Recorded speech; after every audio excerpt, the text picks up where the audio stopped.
মাঝরাতে স্বামীর ফোন আসলে কখনো জিজ্ঞেস করবেন না কে ফোন করেছে। হ্যালো ভিউয়ার্স, আসসালামু আলাইকুম।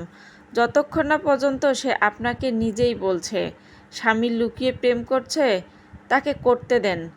চেঁচামেচি করে কোনো লাভ নেই। মাঝখান থেকে আপনার নিজের আত্মসম্মানটুকু খাওয়াবেন।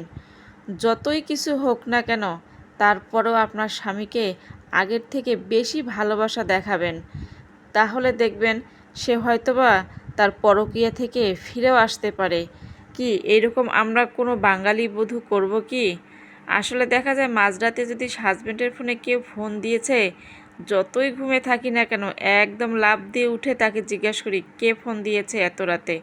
আসলে কার কথাই বলবো বলেন, যে আমরা কে জিজ্ঞেস করি না, কাকে উদাহরণ দেব? আমার চোখের সামনে কিন্তু এরকম নাই।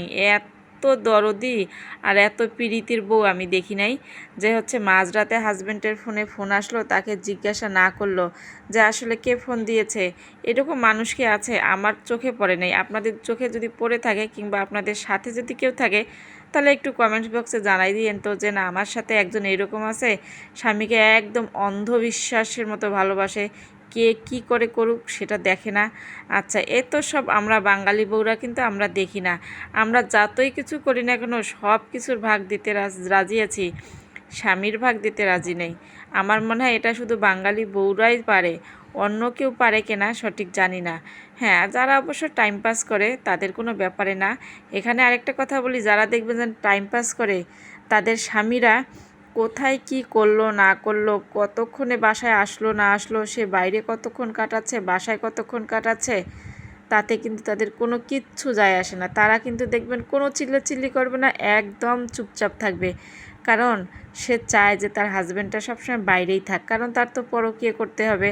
আর আমাদের মতো মানে আমার মতো যারা আছে, আমি জানি না তারা কোথায় আছে, মানে একটু দেরি হলেই মানে শুরু করে দিলাম। আসলে এটা আমরা সহ্য করতে পারি না। শুধু আমি না, যারাই হাজব্যান্ডকে খুব ভালোবাসেন, নিজের সংসারটাকে আগলে ধরে রাখতে চান, নিজের স্বামীর ভাগ অন্য কাউকে দিতে চান না, তারাই এই কাজটা করে। আর যারা স্বামীর কাছে থেকে অন্য আরেকজনের সঙ্গে পরকীয়া করে, তাদের এই সমস্ত কোনো মেটারে না। কখন আসলো, কখন গেল, কখন কি হলো না হলো, তাদের কোনো খোঁজখবর না থাকলেই হলো। মেন কথা তাদের হাজব্যান্ড নাম একটা, ওই যে বললাম না উপরে একটা সাইনবোর্ড টানানো থাকে যে বিবাহিত, কিন্তু ভিতরে ভিতরে যায় দেখেন কত কি করে। আসলে আমরা মহিলা মানুষ না, অনেক খারাপ। আসলে কি আর বলবো, নিজের ঢোল নিজেই পিটাইতে হয় মাঝে মাঝে। কি একটা মেয়ের কারণে আমরা অবশ্য কত মহিলা মানুষ যে কথা শুনি সংসারে, বাইরে ছেলেদের কাছ থেকে কথা শুনতে শুনতে কান পান একদম ঝালাপালা হয়ে যায়। আচ্ছা যাই হোক, কথা বলতে বলতে রান্নাগুলো করে নিচ্ছি। সিম আলু ভাজি করে নিলাম। প্রথমে একটু ধনিয়া পাতা বেশি করে দিয়েছি, কারণ কি শীতের সবজির মধ্যে এখন মনে হয় একটু ধনিয়া পাতা দিলে বেশ খেতে লাগে, মানে একটা ঘ্রাণ আসে অনেক সুন্দর। তারপর হচ্ছে একটু কলিজা ভুনা করে নেব। এটা হচ্ছে খাসির কলিজা, ফ্যাপসা গুদ্দা আর কি, সবগুলো একসঙ্গে, যেটা একসঙ্গে পাওয়া যায়।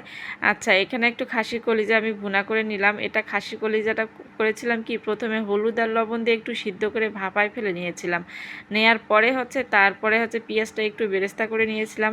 আর এখানে আরেকটা জিনিস আজকে আমি দিয়েছি, সেটা কি জানেন? যে সেটা হচ্ছে ওই যে হচ্ছে কোরবানির হচ্ছে একটা মাংসের ইয়ে ছিল, তেল ছিল অনেকগুলা। সেই তেলগুলো আমি ফ্রোজেন করে রেখেছিলাম একটা বক্সের মধ্যে। সেই তেলটা হচ্ছে আমি আজকে দিয়ে দিয়েছি এখানে, মানে শেষ করে দিচ্ছি আর কি। আর অল্প একটু আছে, আর একদিন হয়তো বা রান্না করলে তেলটা আমার একদম শেষ হয়ে যাবে। তো এরকম করে মাঝে মাঝে দেখা যায় বাজার থেকে মানে যখন গরুর ভুটি নিয়ে আসে, দেখা যায় তেল থাকে না, এই তেলটা দিয়েই চালাই দেই। আবার দেখা যায় কলিজা ভুনা টুনা করলে দেখা যায় যে তেলটা অনেক লাগে, এই কারণে এই তেল দেই। আবার দেখা যায় মগজ যেটা বলে, ঘেলু বলে অনেকে, মগজ বলে, সেটাও কিন্তু রান্না করতে গেলে অনেক তেল লাগে। এই মাংসের তেলটা ফ্রোজেন করে রাখলে হয় কি, যে পুরো বছর সুন্দর করে খাওয়া যায়। আমি কিন্তু এটা পুরো বছর সুন্দর করে খাই, 2-3 বক্সে রেখে দেই।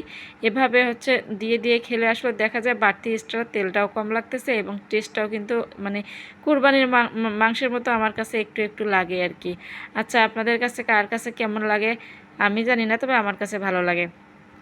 আচ্ছা, এখানে হচ্ছে কয়েকটা আবার আলুও কেটে দিয়েছি আমি আজকে। আলু কেটে দিয়ে হচ্ছে এভাবে রান্না করে নিলাম। আজকের ভিডিও পর্যন্ত, ভালো থাকবে।